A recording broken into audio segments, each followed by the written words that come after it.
नमस्कार. मराठमोळं किचनमध्ये पुन्हा तुम्हा सर्वांचं खूप खूप खूप मनापासून स्वागत.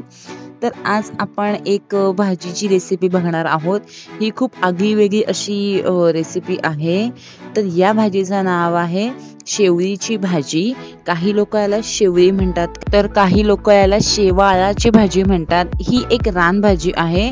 याची तुम्हाला माहिती मी रेसिपी करताना दाखवते. तर ही आहे शेवळीची भाजी. याला इंग्लिशमध्ये ऑर्गॅनिक ड्रॅगन स्टॉल्क याम असंही म्हणतात. तर ही भाजी एक रानभाजी आहे. ही शेवळीची भाजी पावसाळ्याच्या आधी बाजारामध्ये येते. तर ही भाजी तुम्हाला खेडेगावात किंवा गावासारख्या ठिकाणी बघायला मिळेल. खूप बायका ही जुडीप्रमाणे विकायला बसलेल्या असतात. एक जुडी, दोन जुडी अशा प्रकारे ही तुम्हाला मिळते. ही भाजी अप्रतिम लागते, खूप भारी लागते ही भाजी आणि पौष्टिकही खूप आहे. तर आज मी तुम्हाला दाखवते ही भाजी. आता आपण पहिले कशी चिरायची. या अशा बघा, तुम्ही बघू शकता अशा जुड्या असतात, एक जुडी, दोन जुडी. तर मी ते 3 जुड्या घेतल्या आहेत. आता आपल्याला पहिले काय करायचंय, ही चिरण्याच्या आधी पहिले हाताला तेल लावून घ्यायचंय, कारण ही थोडी भाजी खाजरी असते. हे बघा अशा प्रकारे हे पूर्ण सोलून घ्यायचंय. याचा आतला भाग तुम्हाला दिसेल, तो वरचा भाग पूर्ण आपण पहिले सोलून घ्यायचा. अशा प्रकारे हाताला तुम्ही तेल लावूनच चिरा, नाही तर तुमच्या हाताला थोडी फार खाज येईल. जशी आपण आळूची पानं चिरतो त्याचप्रमाणे तुम्ही हाताला पहिले तेल लावा आणि मग चिरायला घ्या. अशा प्रकारे सोलून घ्यायचे. हा तुम्हाला जो येल्लो भाग दिसतोय ना, तो दिसेपर्यंत आपल्याला सोलून घ्यायचे. हा येल्लो भाग घ्यायचा नाही, कारण की तोच जास्त खाजरी भाग असतो.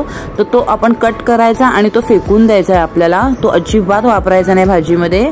आता आपण याचे स्मॉल साईजमध्ये पीस करून घेऊ. अशा प्रकारे तुम्हाला कट करायचे आहेत. अजून एक मी तुम्हाला दाखवते.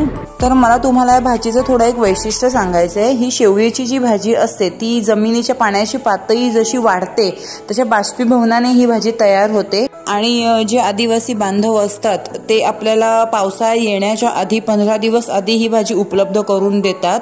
त्यानंतर त्यांना कळतं की आता एक 15 दिवसानंतर पाऊस येणार आहे. तर हे या भाजीचं सर्वात मोठं वैशिष्ट्य आहे. तर आता बाकीची शेवळी ही मी अशा प्रकारे पूर्ण सोलून कट करून घेते. तर आपली शेवळीची भाजी चिरून तयार झालेली आहे. तर हे काकड फळ आहे. हे दिसायला सेम आवळ्यासारखंच दिसतं. हे पण ऍक्च्युली जंगलामध्येच मिळतो. जेव्हा आपण शेवळी घेतो तेव्हा हे आपल्याला काकडही देतात, कारण की हे आपल्याला भाजीमध्ये टाकायचं असतं. हे तुरट असतं थोडंफार. जी आपली ती भाजी थोडी खाजरी असते, त्यामुळे हे काकड टाकल्याने आपल्या घशाला खाजरेपणा निघून जातो. अशा प्रकारे आपल्याला चिरून घ्यायचे. आतमध्ये जी बी असते ती बी आपण काढून टाकायची आहे. तर हे भाजीत टाकल्याने भाजीतला खाजरेपणा कमी होतो. तर आता आपण बघूया भाजी कशी करायची शेवळीची. तर इथे मी एक पातेलं घेतलंय. पातेल्यामध्ये पाणी गरम करत ठेवलंय. त्यामध्ये आपण आता थोडं ½ टेबलस्पून मीठ ऍड करूया.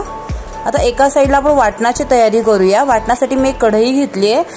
अर्धी वाटी ओलं आणि सुकं खोबरं असं मिक्स घेतलेलं आहे. आता हे परतवूया आपण.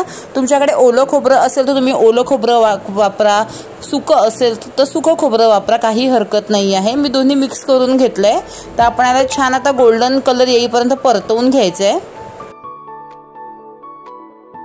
तर इथे आपलं खोबरंही छान शिजून तयार झालेलं आहे. आता मी 2 मिरच्या घेतल्यात. इथे मी 5-6 तुकडे लसूण घेतलेले आहेत. लसूणाच्या पाकळ्या घेतल्यात. 2-3 तुकडे आल्याचे घेतलेत. थोडंफार चिमूटभर धणे घेतलेले आहेत. आता आपण छान हे एक 5 मिनिटं हलवून घेऊया. तर इथे आपलं पाणी छान गरम झालेलं आहे. आता आपण जी चिरलेली शेवळी होती ती याच्यामध्ये ऍड करूया. शेवळीचं गरम पाण्यामध्ये आपण टाकून मिक्स करून घेतली तर त्याचा जो खाजरेपणा असतो तो कमी व्हायला मदत होते. तर इथे आपलं भाजून तयार झालेलं आहे वाटण. आता याच्यामध्ये आपण कोथिंबीर ऍड करूया. 1 वाटी छान स्वच्छ धुवून घेतलेली आहे. आता आपण जे काकड चिरलेले ते आपण याच्यामध्ये टाकून घेऊया. आता हे आपण सगळं एकत्र करून याचं वाटण करून घ्यायचंय. तर इथे मी मिक्सरच्या भांड्यामध्ये टाकून घेतलेलं आहे. आता आपण याच्यामध्ये चिमूटभर थोडी चिंच ऍड करायची आहे. जास्त चिंच घेऊ नका, थोडंसं खाजरेपणा कमी होण्यासाठी चिंच घ्या, नाही तर आपली भाजी आंबट होईल. तर इथे आपलं वाटण करून तयार झालेलं आहे. मी इथे शेवाळी ही पाण्यातनं काढून घेतली रोळीमध्ये. तर आता आपण काय करायचंय, एक कुकर घ्यायचंय. तर कुकरमध्ये एक 1/4 मी तेल ॲड करते. आपण याच्यामध्ये 5-6 लसणाच्या पाकळ्या टाकून घेऊया. चेचून घेतल्यात मी. इथे मी 2 मीडियम आकाराचे कांदे बारीक चिरून घेतलेले आहेत. छान हलवून घेऊया आपण. सोनेरी कलर येईपर्यंत आपल्याला छान परतवायचा आहे आपला कांदा. तर थोडासा सोनेरी कलर आलेला आहे. आता आपण याच्यामध्ये आपण जे वाटण केलेलं ते टाकून घेऊया. छान हलवून घ्यायचं वाटण. आता आपल्या वाटणाला तेल सुटेपर्यंत आपण मीडियम आचेवर छान वाटण शिजून देऊया. आता आपल्या वाटणाला छान तेल सुटत चाललंय. आता आपण याच्यामध्ये 1 टेबलस्पून तिखट ॲड करूया. अर्धा टेबलस्पून हळद टाकतेय. तर अजून 5 मिनिटं आपण शिजून देऊया आपलं वाटण. मस्त आता आपल्या वाटणाला छान तेल सुटलंय. टेक्स्चर बघू शकताय तुम्ही. आता आपण याच्यामध्ये शेवळी जी चिरून ठेवलेली ती ॲड करून घेऊया पूर्ण. तर आता आपल्याला काय करायचं, आपण ज्या मिक्सरच्या भांड्यामध्ये वाटण केलेलं त्यामध्ये थोडं पाणी टाकलं मी.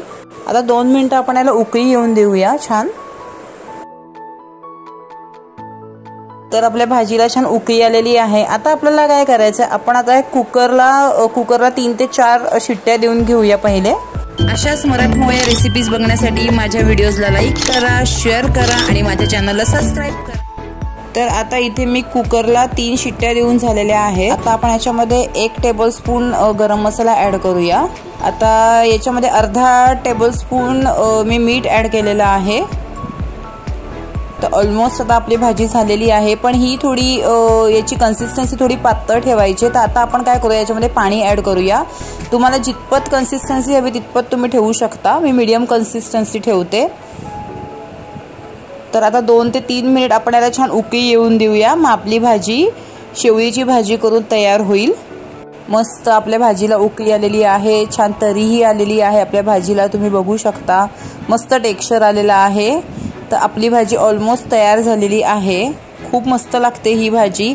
तुम्ही नक्की ट्राय करा. तर ही भाजी तुम्ही मस्त भाकरी, तांदळाच्या भाकरीसोबत, ज्वारीच्या भाकरीसोबत सर्व करू शकता. त्यासोबत मस्त तुम्ही पांढरा कांदा देऊ शकता. अप्रतिम भाजी लागते. नक्की ट्राय करा.